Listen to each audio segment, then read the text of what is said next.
Hello friends, मेरा नाम अमरीश यादव और मैं आपसे ये कहना चाहूँगा कि अगर अभी तक आप लोगों ने अभी अनअकैडमी एप्लीकेशन इंस्टॉल नहीं किया है तो इंस्टॉल कर लीजिए, जहाँ पे मेरी फ्री क्लासेस भी चलती हैं, जहाँ पे मेरी पेड क्लासेस भी चलती है। तो फ्री क्लासेस भी आप रेगुलर दे सकते हैं। एवरीडे एसएससी में, रेलवे में जितने भी आपके अपकमिंग एग्जामिनेशन आ रहे हैं, सारे सेक्शंस के लिए मैं आपको फ्री क्लासेस वहाँ पे प्रोवाइड करा रहा हूँ। करना सिर्फ इतना है आपको कि अनअकैडमी का एप्लीकेशन इंस्टॉल करना है और वहाँ पे आपको कोड टाइप करना है Vimrees@14। विमरीस मेरा नाम है, @ जो है स्पेशल कैरेक्टर हो जाएगा और 14 डिजिट हो जाएगा, जिससे आप फ्री क्लास है जो बिल्कुल फ्री है, बिना किसी पैसे लगाए जो वीडियोस मिलेंगी वो आप जा करके वहाँ पे देख सकते हैं बिल्कुल फ्री अनअकैडमी के एप्लीकेशन पे। उसके अलावा दोस्तों, अगर ये वीडियो आपको अच्छी लग रही है, जो वीडियो प्रेजेंट करी जा रही है आपको शिक्षा सिटी पे, तो वीडियोस को लाइक करिए, चैनल को ज़्यादा से ज़्यादा शेयर करिए, चैनल को ज़्यादा से ज़्यादा सब्सक्राइब करिए। चलिए वीडियो देखते हैं। हम यहाँ डिस्कस कर रहे थे मॉडर्न हिस्ट्री को, जो कि एनसीईआरटी पर बेस्ड है, और इसी सीरीज में हम पढ़ रहे थे इंडियन नेशनल मूवमेंट, भारतीय राष्ट्रीय आंदोलन के बारे में। तो हमने आपको पिछली वीडियो में बताया था कि हम इसको 3 पार्ट में डिवाइड करते हैं, इसको आसानी से पढ़ने के लिए। 1885 से 1905 का काल, 1905 से 1920 का काल और 1920 से 1947 का काल। जो पिछले 2 काल हैं, इसके बारे में हम डिस्कस कर चुके हैं। आज हम तीसरा काल पढ़ने जा रहे हैं, 1920 से 1947 का काल। तो चलिए हम ये अपना थर्ड पार्ट स्टार्ट करते हैं, इंडियन नेशनल मूवमेंट, भारतीय राष्ट्रीय आंदोलन का। ये तीसरा काल स्टार्ट होता है 9 जनवरी 1935 को, जब गांधी जी साउथ अफ्रीका से वापस आते हैं। साउथ अफ्रीका वो 1893 में गए होते हैं। क्यों गए होते हैं 1893 में? वो वहाँ पे गांधी जी एक बिजनेस, दादा अब्दुल्ला का वहाँ केस लड़ रहे होते हैं, इसलिए वो साउथ अफ्रीका जाते हैं। जब वो वहाँ पे साउथ अफ्रीका में जाते हैं तो वहाँ पे इंडियंस के साथ अत्याचार चल रहा था, इसीलिए उन्होंने एक संस्था बनाई जिसका नाम था नेटल इंडियन कांग्रेस, और अपनी एक किताब लिखी जिसका नाम था इंडियन ओपिनियन। और वहाँ इंडियंस को अपने अधिकार दिलाकर वापस भारत आते हैं। तो वो वापस भारत कब आते हैं? 9 जनवरी 1915 को। इसीलिए 9 जनवरी को हम लोग प्रवासी भारतीय दिवस मनाते हैं। ओके, फिर होता क्या है, जब गांधी जी यहाँ आते हैं वापस 1915 में, तो उसी काल 1914 से 1918 में फर्स्ट वर्ल्ड वॉर, प्रथम विश्व युद्ध चल रहा था। तो गांधी जी जब यहाँ भारत वापस आते हैं तो वो आम जनता से यह अनुरोध करते हैं कि आप विश्व युद्ध में अंग्रेजों की तरफ से शामिल हो जाएं।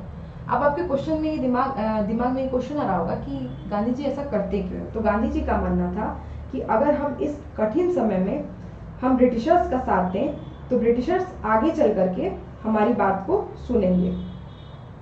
लेकिन और इसमें इसी के साथ साथ जब फर्स्ट वर्ल्ड वॉर में एक चीज और हो रही थी कि भारतीय सैनिक उसमें अंग्रेजों की तरफ से लड़ने जा रहे थे, और जब वो वहां जा रहे थे तो देख रहे थे सबको अपने राष्ट्र को लेकर के कितनी राष्ट्रीय भावना है, राष्ट्रवाद की भावना सबके अंदर है, जिसके कारण सैनिकों में राष्ट्रवाद की भावना आ जाती है।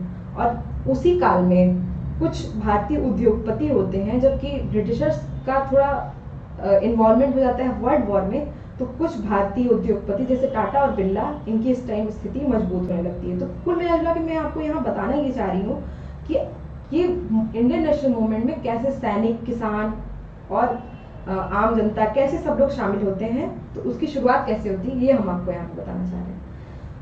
और होता क्या है कि जब गांधी जी का ये मानना था कि अगर हम इस कठिन समय में अंग्रेजों का साथ देंगे तो वे हमारी मांगों को सुनेंगे, और इसी कारण से गांधी जी को चिढ़ाया गया और कहा गया कि भर्ती कराने वाला सार्जेंट आया है साउथ अफ्रीका से, और उन्हें अंग्रेजों द्वारा इस बात से खुश होकर कि वे लोगों से अनुरोध कर रहे हैं कि आप ब्रिटिश की तरफ से शामिल हुए, ब्रिटेन की तरफ से शामिल हुए विश्व युद्ध में, इसी बात से खुश होकर के अंग्रेज उनको कैसर-ए-हिंद की उपाधि देते हैं। अब आगे होता क्या कि गांधी जी अपने राजनीतिक गुरु गोपाल कृष्ण गोखले से जाकर के मिलते हैं, जो उन्हें ये सलाह देते हैं कि आपको अगर संपूर्ण भारत को समझना है तो आपको पहले भ्रमण करके सबकी स्थिति को जानना होगा, तब आप जाकर के कहीं इंडियन नेशनल मूवमेंट को आगे लीड कर पाएंगे। तो 1917 में ब्रिटिशर्स द्वारा रोलेट कमीशन, एक होता क्या है कि 1917 में एक कमीशन बनाया जाता है, रोलेट कमीशन, और वो कमीशन अपनी रिपोर्ट प्रस्तुत करता है 1919 में, जिसे रोलेट एक्ट कहा जाता है। और इस एक्ट में होता क्या है कि उसी टाइम क्रांतिकारी गतिविधियां थोड़ी बढ़ गई थी, इसलिए अंग्रेज ये कानून लेकर के आए थे, और इस एक्ट के अंतर्गत किसी भी व्यक्ति को सिर्फ शक के आधार पर गिरफ्तार कर लिया जा सकता है। इसमें उनसे ये नहीं पूछा जाएगा कि ये नहीं बताया जाएगा कि आपकी गलती क्या है, सिर्फ उनको शक के आधार पर गिरफ्तार कर लिया जाएगा। धारा 144 लगा दी गई इस रॉलेट एक्ट के अंतर्गत। तो गांधी जी ने इस रॉलेट एक्ट को शैतान का कानून कहा तथा इसे बिना वकील, बिना अपील, बिना दलील का कानून भी कहा गया और इसे कानून, काला कानून की भी संज्ञा दी गई। तो ये रॉलेट एक्ट जो आता है ये 1917 में इसके एक कमीशन बना था, उसकी रिपोर्ट जो 1919 में पारित हुई थी उसके तहत ये आया था। अब जब गांधी जी संपूर्ण भारत भ्रमण कर रहे थे तो उन्होंने कुछ आंदोलन में लीड किया, कुछ आंदोलन का नेतृत्व किया। उसमें पहला नाम आता है 1917 में चंपारण आंदोलन का। ये आंदोलन, चंपारण एक जगह थी वो बिहार में, वहां से शुरू हुआ और ये आंदोलन हो क्यों रहा था? नील बगान मालिकों के विरुद्ध हो रहा था। नील की खेती किसान करना नहीं चाहते थे क्योंकि उससे उनका जो लैंड होता था, जो जिससे उनका खेत जो होता था वो बंजर हो जाता था। इसीलिए किसान वहां विरोध कर रहे थे नील बगान की खेती का, नील बगान मालिकों के विरुद्ध। इसी आंदोलन के दौरान गांधी जी की मुलाकात राजेंद्र प्रसाद एवं महादेव देसाई से होती है और यहाँ जो आप दूसरा नाम देख रहे हैं महादेव देसाई, ये बाद में गांधी जी के पीए हो जाते हैं। एनजी रंगा द्वारा इस आंदोलन का विरोध किया गया। तो क्वेश्चन पूछ सकता है किसके द्वारा इस आंदोलन का विरोध किया गया? तो एनजी रंगा द्वारा। इसी आंदोलन में रविंद्रनाथ टैगोर ने गांधी जी को महात्मा और गांधी जी ने टैगोर को गुरुदेव की उपाधि दी थी। ये तो हो गया आपका पहला आंदोलन। दूसरा आंदोलन आता है मजदूर आंदोलन। मजदूर आंदोलन 1918 में अहमदाबाद में होता है। ये भारतीय मिल मालिकों के खिलाफ होता है। ये आंदोलन क्यों होता है? क्योंकि जो मिल मालिक होते हैं उन्होंने मजदूरों से कहा था कि हम आपको कुछ फंड बोनस देंगे, लेकिन किसी कारणवश वो अपना ये वादा पूरा नहीं कर पाए थे, जिसके कारण कि मजदूर जो थे स्ट्राइक, धरने पे बैठ गए थे। इसी कारण से ये आंदोलन हुआ था।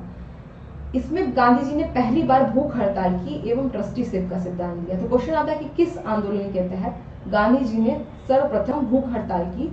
तो वो था मजदूर आंदोलन और इसी में पहली बार गांधी जी पर समाजवादी विचारों का प्रभाव दिखा। अब थर्ड आता है खेड़ा आंदोलन। गुजरात में ही अहमदाबाद में ये जो स्ट्राइक हो रहे थे इसमें शामिल थे गांधी जी। उसके बाद वहीं से वो खेड़ा चले जाते हैं। 1918 में ही ये आंदोलन भी होता है जो कि गुजरात में होता है। ये लगान में कमी की मांग के कारण होता है। किसानों का मानना था कि लैंड पे जो आपने टैक्स लगाया उसको थोड़ा कम करिए। इसी कमी के कारण ये खेड़ा आंदोलन चल रहा था। इसी दौरान गांधी जी की मुलाकात किससे होती है? वल्लभ भाई पटेल से होती है और वहां से वल्लभ भाई पटेल बारदौली चले जाते हैं। अब एक क्वेश्चन आता है एग्जाम में कि किसने वल्लभ भाई पटेल को सरदार की उपाधि दी? तो दो नाम आता है कि गांधी जी ने दी या बारदौली की जो किसान महिलाएं थी उन्होंने दी। देखिए यहाँ जो सही है वो तो बारदौली की किसान महिलाओं ने ही दी थी, लेकिन अगर क्वेश्चन में अगर बारदौली की किसान महिलाएं नहीं दिया हो तो गांधी जी वहां सही आंसर हो जाएगा। अब ये तो हुआ हिंदू में कैसे देख रहे हैं आप, किसान शामिल हुआ, सैनिकों में कैसे राष्ट्रवाद की भावना आई। अब 1919 में मुसलमान कैसे शामिल होते हैं? होता क्या है कि 1919 में एक पेरिस कॉन्फ्रेंस होता है जिसमें ब्रिटेन से टर्की की संधि होती है, जिसमें टर्की के जो खलीफा होते हैं उन पे कई तरह के बंधन लगा दिए जाते हैं। और खलीफा क्या होते हैं? खलीफा जो होता है वो मुस्लिमों के सबसे बड़े गुरु होते हैं। और इसीलिए मुस्लिमों को यह लगने लगा कि जो अंग्रेज हैं वो खलीफा के मुस्लिम होने के कारण उनको मिसट्रीट कर रहे हैं, उनके साथ बुरा व्यवहार कर रहे हैं। इसलिए मुस्लिमों ने ब्रिटिशों के खिलाफ खिलाफत आंदोलन 1919 से 1920 में चला गया। अब ये इसको शुरू किसने किया? इसको शुरू किया था शौकत अली और मोहम्मद अली। अब इस कारण क्या होता है कि जो यहाँ पे इंडियन नेशनल मूवमेंट चल रहा था उसमें मुस्लिमों को भी इस आंदोलन का मुस्लिमों का भी समर्थन इस आंदोलन को मिल जाता है। अब हम दूसरा यहाँ पे देखेंगे कि रॉलेट एक्ट के खिलाफ गांधी जी 6 अप्रैल 1919 को एक अपमान व याचना दिवस मनाए जाते हैं और उसमें यह निश्चित किया जाता है कि रॉलेट एक्ट के खिलाफ विरोध जताया जाएगा। इस अपमान व याचना दिवस में सरकार इसे दबाने के लिए धारा 144 लगा देती है और रॉलेट एक्ट के ये क्या होता है? ये रॉलेट एक्ट के खिलाफ संपूर्ण भारत विरोध था। 9 अप्रैल 1919 को कांग्रेस के दो नेता होते हैं, डॉक्टर सत्यपाल मलिक और सैफुद्दीन, जो कि इसी रॉलेट एक्ट का विरोध कर रहे होते हैं, उनको गिरफ्तार कर लिया जाता है। अब देखिए ये तीनों घटनाएं जो हैं वो एकदम सीक्वेंस में है। 6 अप्रैल को अपमान व याचना दिवस गांधी जी द्वारा डिसाइड किया जाता है रॉलेट एक्ट के खिलाफ जो संपूर्ण भारत में होना था। 9 अप्रैल 1919 को अमृतसर में कांग्रेस के दो नेता थे, डॉक्टर सत्यपाल और सैफुद्दीन, वो इसका रॉलेट एक्ट का विरोध कर रहे थे, इसलिए उनको गिरफ्तार कर लिया जाता है। 13 अप्रैल 1919 को अमृतसर में एक जगह होती है जलियांवाला बाग, वहां पे कुछ आम जनता वहां पे मीटिंग कर रही थी और विरोध कर रही थी इस बात का कि डॉक्टर सत्यपाल और सैफुद्दीन को गिरफ्तार क्यों किया गया। और इसमें क्या होता है कि जनरल डायर आता है और भीड़ पर गोलियां चलवा देता है, जिसमें कई लोगों की जान चली जाती है। अब क्या होता है कि इसका विरोध करते हुए रविन्द्रनाथ टैगोर अपने नाइटहुड की उपाधि वापस कर देते हैं और शंकर नायर अपने वाइसराय काउंसिल के पद से इस्तीफा दे देते हैं। अब आपको यहाँ पे क्वेश्चन आपके दिमाग में आ रहा होगा कि गांधी जी ने कैसर हिंद की उपाधि कब वापस की थी, तो वो हम आपको आगे बताएंगे। गांधी जी अब क्या कहते हैं कि गांधी जी कहते हैं कि ऐसी सरकार जो लोगों पर गोलियां चलवाती है, ऐसी सरकार का समर्थन और सहयोग करना गलत होगा। इसलिए उन्होंने खिलाफत आंदोलन जो मुसलमानों के द्वारा चलाया गया था उसको सहयोग दे दिया और 1920 में एक असहयोग आंदोलन शुरू किया। तो हम अगली वीडियो में आपसे असहयोग आंदोलन के आगे डिस्कस करेंगे। तब तक के लिए आप वीडियो को देखते रहिए, लाइक करिए वीडियो को, चैनल को शेयर करिए, सब्सक्राइब करिए।